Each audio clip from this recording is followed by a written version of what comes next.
This air quality monitor helps you understand the CO2 levels that are in your environment.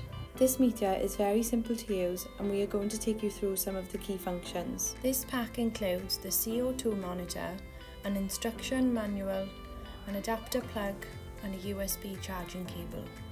This is the front of the meter and this is the back. Press this button to switch on the device. From a full charge, this unit comes with 8 hours of battery life. A countdown will then begin. The monitor runs through a setup mode and then begins monitoring the environment. Keeping a safe level of CO2 helps reduce the risk of COVID infection within the room. The large figures on the left show the level of CO2 in the room. The current reading shows 550 parts per million.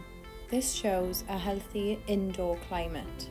The high level alarm has been set at 1,500 parts per million.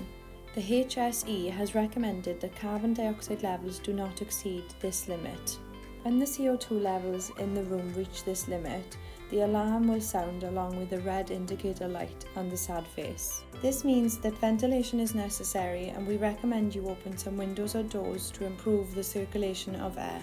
The number on the bottom right hand side shows the temperature in the room, and the number above shows the relative humidity. To see how the levels of CO2 fluctuate during the day, look at the bar chart on the left hand side. Each bar represents a 2-hour period. To change the timescale, press the up arrow and the different timescales will show. These can show from seconds, minutes, hours or days. The maximum and minimum readings over this time are shown on the right hand side. By pressing the down arrow, this will change the options in which you see the results of the graph. This will show the different temperature of the room, the relative humidity and the CO2 levels. To change the options of the temperature readings, press the menu button. Then press the down arrow until you get to the Celsius and Fahrenheit icon. By simply pressing the arrows, this will change the way in which you see your results. I hope this video has helped in how to use your CO2 monitor. For more information, head over to our website at www.rototherm.co.uk.